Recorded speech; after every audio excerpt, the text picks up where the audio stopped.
Hello students, today we are going to discuss measures for correcting disequilibrium in balance of payment. भुगतान संतुलन की असाम्यता को सुधारने के उपाय। भुगतान संतुलन की असाम्यता को सुधारने के उपाय दो प्रकार के हो सकते हैं। फर्स्ट, नॉन मॉनेटरी मेजर्स अमौद्रिक उपाय, and second is monetary measures मौद्रिक उपाय। Now first is non-monetary measures अमौद्रिक उपाय।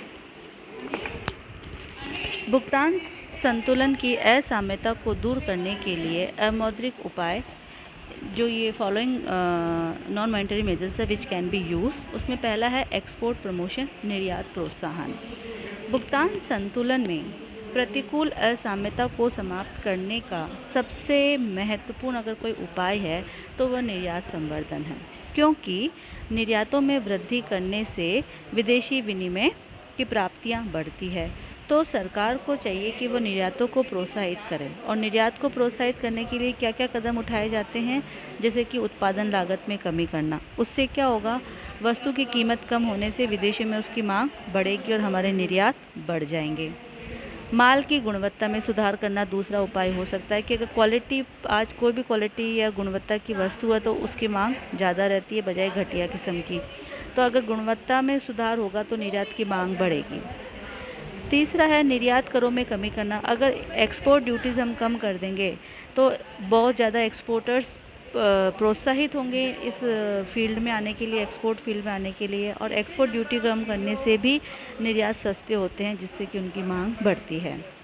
इसके अलावा निर्यात उद्योगों को आर्थिक सहायता प्रदान करके विदेशों में माल का विज्ञापन करना, प्रचार प्रसार करना, मेले या प्रदर्शनियों का आयोजन करना, और निर्यात उद्योगों के लिए कच्चा माल, मशीनरी के आयात को प्राथमिकता देकर निर्यात को बढ़ाया जा सकता है। Second point is import control, आयात नियंत्रण। भुगतान संतुलन में प्रतिकूलता दूर करने का एक अच्छा तरीका आयात नियंत्रण भी है। भाई, आयात का मतलब होता है कि हम वस्तुएं विदेशों से मंगाते हैं और उसके बदले में हमें विदेशी मुद्रा का भुगतान करना पड़ता है। तो अगर आयात कम होंगे, आयातों पर नियंत्रण रहेगा, वो ये ना कि अगर आमदनी कम है तो हम खर्चा कम करके अपना जीवन को अच्छे से चला सकते हैं। तो जब हमारे पास विदेशी विनिमय कोष कम है तो हम आयातों को नियंत्रित कर लें। इसके लिए भी बहुत सारे कदम उठाए जा सकते हैं, जैसे अनावश्यक वस्तुओं के आयात पर कठोर नियंत्रण और पूर्ण प्रतिबंध लगाना, जो ज़रूरी चीज़ें नहीं हैं।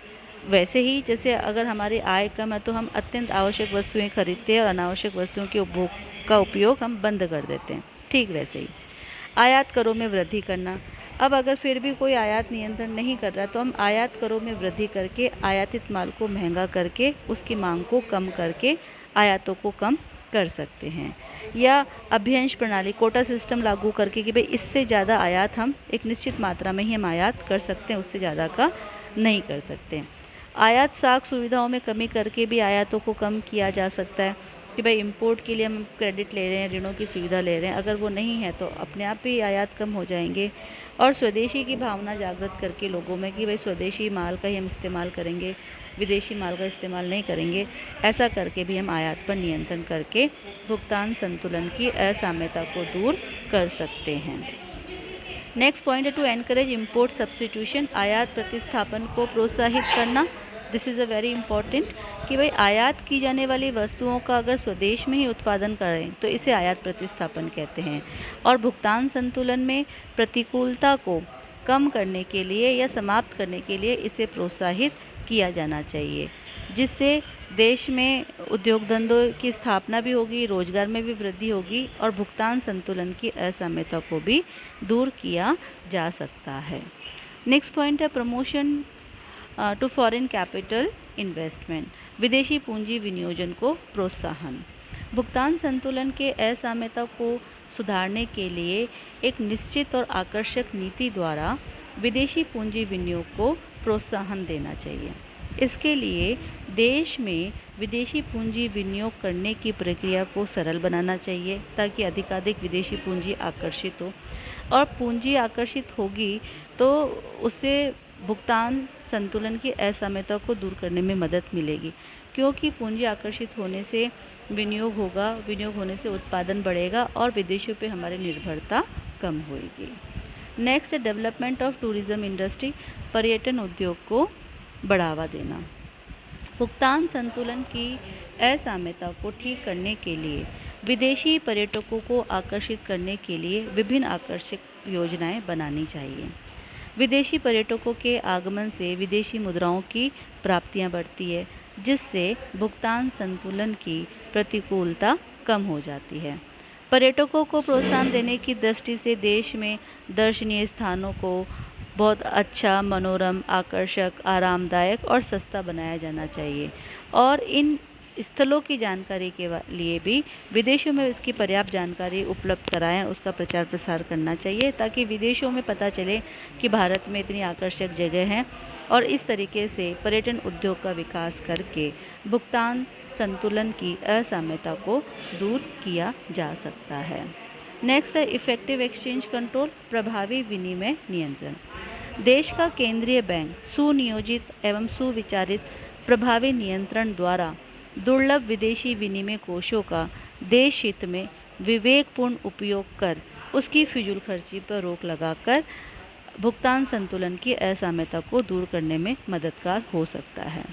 विनिमय नियंत्रण लागू करने का मुख्य उद्देश्य विदेशी मुद्रा का अति महत्वपूर्ण कार्य में उपयोग करना और अनावश्यक कार्य में प्रयोग पर रोक लगाकर फिजूल खर्ची को रोकना होता है। इस प्रकार प्रभावी विनिमय नियंत्रण नीति द्वारा विदेशी विनिमय प्राप्तियों एवं भुगतानों पर कठोर नियंत्रण करके आयातों को निर्यातों से प्राप्त आय तक सीमित रखने का प्रयास किया जाता है। इसी में आगे है चेक ऑन स्मगलिंग, तस्करी पर प्रभावी रोक। सरकार द्वारा तस्करी और अन्य गैर कानूनी गतिविधियों पर प्रभावी रोक लगाकर विदेशी विनिमय के दुरुपयोग को रोका जा सकता है।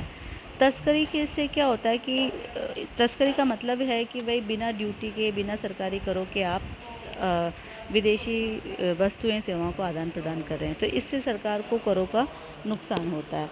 तो तस्करी पर रोक लगाने से देश के विदेशी विनिमय कोषों में वृद्धि होएगी।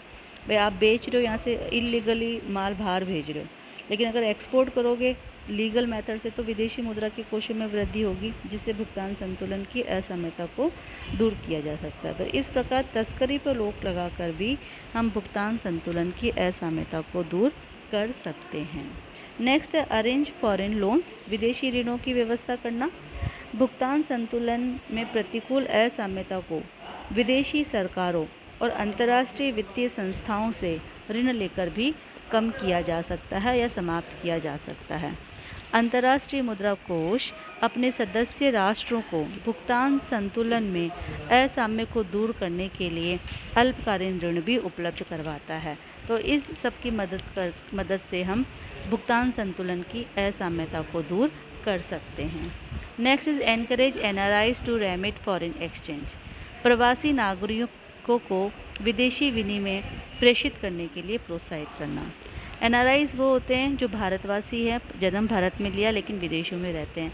अगर सरकार अपने देश के प्रवासी नागरिकों को विभिन्न प्रकार के प्रलोभन और कर आदि में छूट देकर अधिक से अधिक विदेशी मुद्रा जहां वो रह के कमा रहे हैं स्वदेश में भेजने के लिए प्रोत्साहित करें, तो इस उपाय से भी देश में विदेशी विनिमय की प्राप्ति बढ़ेगी, जिससे भुगतान संतुलन में असाम्यता को ठीक किया जा सकेगा। Next is postponement of debt payment, ऋण भुगतानों का स्थगन करना। यदि उपयुक्त वर्णित उपायों के द्वारा भी भुगतान संतुलन की असाम्यता को ठीक नहीं किया जा सके, तो फिर सरकार द्वारा विदेशी ऋणों के भुगतान को कुछ समय के लिए स्थगित यानी कि रोक देना चाहिए, और जब बाद में विदेशी मुद्रा के भंडारों में पर्याप्त वृद्धि हो जाए तो फिर उन ऋणों का भुगतान पुनः शुरू कर देना चाहिए। तो ये सब सारे जो उपाय थे which are non monetary measures, अमौद्रिक उपाय थे। अब आते हैं मॉनेटरी मेजर्स यानी कि मौद्रिक उपाय। भुगतान संतुलन में प्रतिकूल असाम्यता को दूर करने के लिए मौद्रिक उपायों में हो सकता है adopt the policy of deflation यानी कि मुद्रा संकोचन की नीति अपनाना। मुद्रा एवं साख की मात्रा को जानबूझकर कम करने की नीति अपनाकर देश अपने भुगतान संतुलन में प्रतिकूल असाम्यता को दूर कर सकता है, क्योंकि इस नीति के कारण स्वदेशी वस्तुएं और सेवाएं सस्ती हो जाती है और विदेशी आयातित वस्तुएं महंगी हो जाती है। तो इस कारण देश के निर्यात बढ़ते हैं और आयात कम होते हैं। इस तरह से भुगतान संतुलन में प्रतिकूल असाम्यता को मुद्रा संकुचन की नीति अपनाकर दूर कर सकते हैं। नेक्स्ट है चेक ऑन इन्फ्लेशन, मुद्रास्फीति पर नियंत्रण। देश में तेजी से बढ़ती हुई कीमतों पर अंकुश लगाकर भी भुगतान संतुलन के असाम्य को ठीक किया जा सकता है। आंतरिक मूल्यों पर नियंत्रण द्वारा देश के कुल निर्यातों में वृद्धि और आयातों में कमी की जा सकती है। नेक्स्ट पॉइंट है डिवैल्यूएशन ऑफ करेंसी, मुद्रा का अवमूल्यन, जिसको हम पहले भी डिस्कस कर चुके हैं। भुगतान संतुलन में प्रतिकूल असाम्य को ठीक करने के लिए अवमूल्यन को अंतिम अस्त्र के रूप में काम में लिया जाता है, क्योंकि अवमूल्यन करना बहुत ज़्यादा अंतर्राष्ट्रीय स्तर पर हमारी जो मुद्रा की गुडविल है वो उतनी अच्छी नहीं होती, इसलिए इसको अंतिम अस्त्र के रूप में हम कहते हैं, काम में लेते हैं। अवमूल्यन द्वारा देश की मुद्रा के मूल्य को विदेशी मुद्राओं के मूल्य के संदर्भ में कम किया जाता है। इससे निर्यात प्रोत्साहित और आयात हतोत्साहित होते हैं और इस प्रकार भुगतान असंतुलन ठीक किया जा सकता है। लेकिन यह उपाय तभी सफल हो सकता है जब अन्य देश प्रतिस्पर्धात्मक अवमूल्यन की नीति न अपनाएं। तो ये है मौद्रिक उपाय। तो इस तरीके से आज हमने डिस्कस किया monetary and non monetary measures to correcting disequilibrium in balance of payment. Thank you.